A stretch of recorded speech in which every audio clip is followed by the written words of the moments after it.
राधे राधे। जय जय श्री राधे। श्री राधिका का प्रेम उन्माद भाग 9। नगर का अद्भुत कारीगर। अब प्रेम नगर में अद्भुत नाम के कारीगर को बड़े ही सत्कार पूर्वक रखा गया।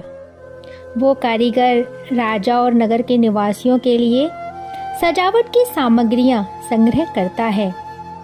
अद्भुत नाम के इस शिल्पी ने प्रेम नगर को ऐसा चमका दिया जैसा राजा चाहता था। हे रसिकों, अब आइए इस अद्भुत नाम के कारीगर से मिलिए जिसने प्रेम नगर को चमत्कृत रूप से सजा दिया है। प्रेम में सहज रूप से चमत्कार है। बताओ ये अद्भुत क्या है? प्रेम का चमत्कार ही तो अद्भुत है। सब बदल जाएगा एकाएक। ओहो, प्रियतम आ गए हैं। ये आनंद त्रेक वाक्य आपके कानों में पड़े कि सब कुछ बदल गया। अजी, चारों ओर फूल खिल गए, रस बिखर गया, संगीत चल पड़ी, कलियां मुस्कुराने लगी, नदी बल खाने लगी, चांद तारे गीत सुनाने लगे।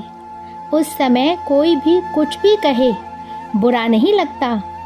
सब अपने लगते हैं। लगता है सबको गले लगाऊं। अकारण मुस्कुराना आरंभ हो जाता है। अकेले में अपने आप से बतियाना, अकेले में ही शर्माना। सृष्टि बदल जाती है। सृष्टि रस से भर जाती है। चारों ओर पक्षी कलरव करने लगते हैं। आनंद छा जाता है। क्या यही अद्भुत कारीगर नहीं है प्रेम नगर का? प्रियतम नहीं आएंगे। लीजिए, ये हृदय विदारक वाक्य आपके कानों में पड़ गए। ओहो, उसी समय फूल मुरझा गए, सृष्टि रसहीन हो गई। आनंद सिंधु तो तत्क्षण सूख ही गया। उसमें रह रही मछली तड़फ तड़फ कर मर गई। अन्य ऋतुओं ने मुंह मोड़ लिया। बस वर्षा आरंभ हो गई, नैनों से वर्षा। और ये वर्षा ऐसी कि रुकने का नाम नहीं ले रही है। उफ, कंचु की पट सूकत नहीं, कबहू उर बिच बहत पनारे। सब कुछ बर्बाद हो गया, सब कुछ खत्म हो गया। अब क्या? संसार अब रहने लायक ही नहीं रहा, क्योंकि प्रियतम नहीं आ रहे हैं। आप कुछ भी सुन लेते हो, किसी की भी सुन लेते हो, प्रियतम आ रहे हैं। लो, फिर ये शुभ सूचना दी गई। बिरह में डूबी वो बेचारी, उसको तो ऐसा लगा मानो मृत के ऊपर अमृत का पूरा कलश ही उड़ेल दिया हो। अजी, तत्क्षण आनंद छा गया। जो सृष्टि रसहीन हो गई थी वो रस से भर गई। फिर संगीत आरंभ हो चुका था। प्रकृति में क्या कहें? क्या ये जो अद्भुत है यही चमत्कार नहीं है प्रेम का? हे रसिकों, इस अद्भुत रस का प्रेमियों ने तो अनुभव किया ही है। जब हृदय में प्रेम प्रकट होता तब सब कुछ कैसे सुंदर से भी सुंदर लगने लगता है। यही प्रेम नगर का अद्भुत कारीगर है। कौन हो? क्यों आए हो? महाभाव स्वरूपा श्री राधा रानी उद्धव से पूछती हैं। मैं श्याम सखा हूँ। उद्धव मेरा नाम है। श्याम सुंदर का संदेशा लेकर आया हूँ। उद्धव ने कह तो दिया, पर ये क्या? एकाएक किशोरी जी तो हंसने लगी। हे सखियों सुनो, ये क्या कह रहा है? कह रहा है संदेशा लाया है, वो भी प्यारे श्याम सुंदर का। ये कहकर श्री राधा रानी अट्टहास करती हैं, फिर अपने को रोकती हैं, किंतु उनकी हंसी रुक नहीं रही।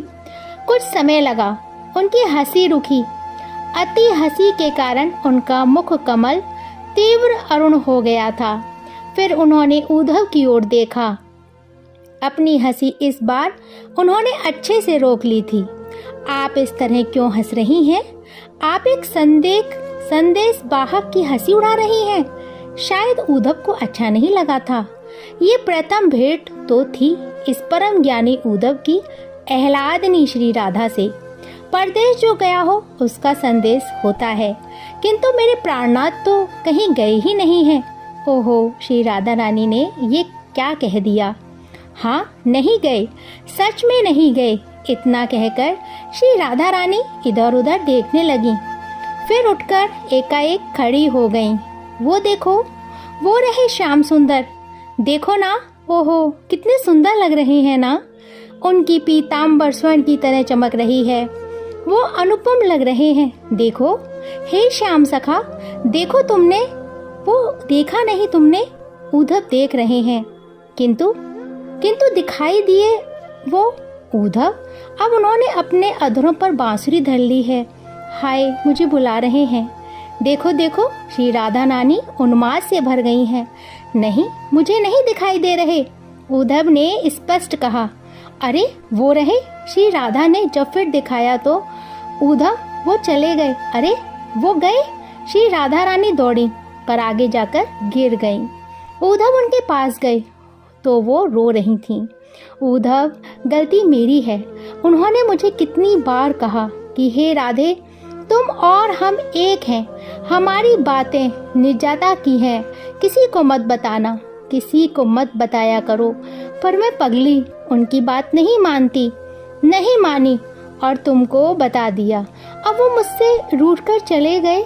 हाय, अब तो पता नहीं कैसे मानेंगे। मुझे नहीं बताना चाहिए था।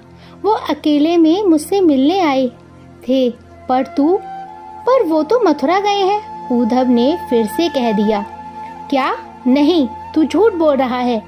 कह दे, तू झूठ बोल रहा है ना?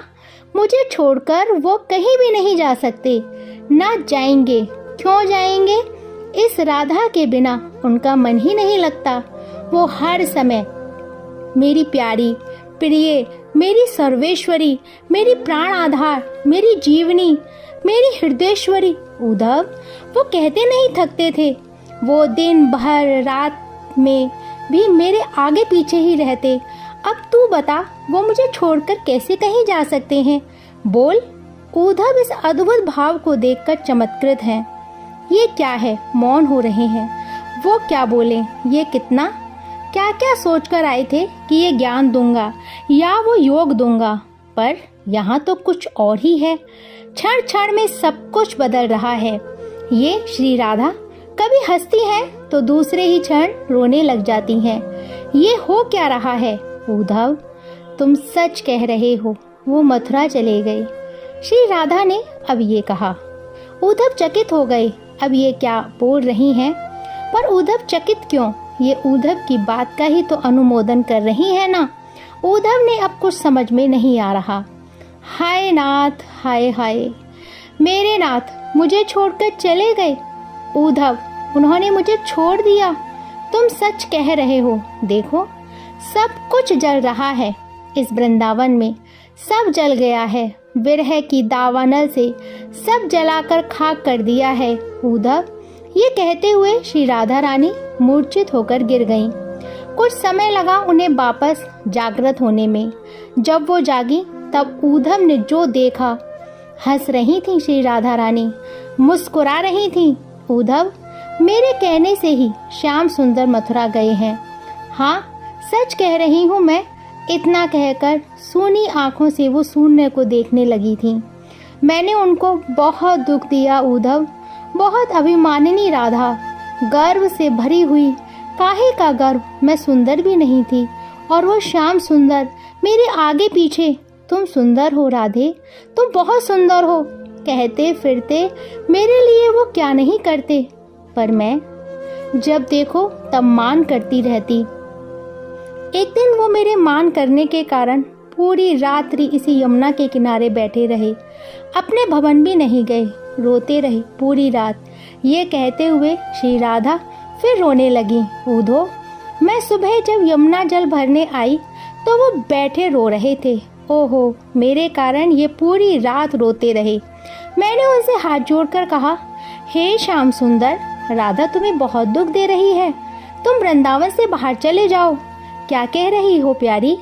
वो और रोने लगे थे। हाँ, आपको सुख मिलेगा। आप वृंदावन में रहोगे तो ये राधा आपको दुख ही देगी। चले जाओ, चले जाओ। कुछ देर मौन हो गई श्री राधा रानी, फिर बोली, हे उद्धव, इसके बाद मैंने यही कहना आरंभ कर दिया था। वो जब जब मुझसे मिलते मैं यही कहती, मथुरा नगरी चले जाओ। वो मुझसे कहते, हे वृषभानुसुते ललिते, मैंने कौन कियो अपराध तिहारो। वो नगरी है, वहाँ आपकी सेवा होगी, आप जाओ। राधे, तुम नहीं हो वहाँ, मुझसे सुंदर सुंदर नारी हैं वहाँ। नागरी, आपको सुख मिलेगा प्यारे, जाओ। उद्धव, एक दिन मैं कात्यायनी देवी के सामने खड़ी थी। वो पीछे से आ गए थे, मेरे नैनों को अपने करों से मूंदने वाले थे कि मेरी प्रार्थना उन्होंने सुन ली। मैं कात्यायनी से कह रही थी, हे देवी, मेरे श्याम सुंदर को सुख दो, उन्हें मथुरा भेज दो। बस उद्धव, उन्होंने मेरी बात मान ली।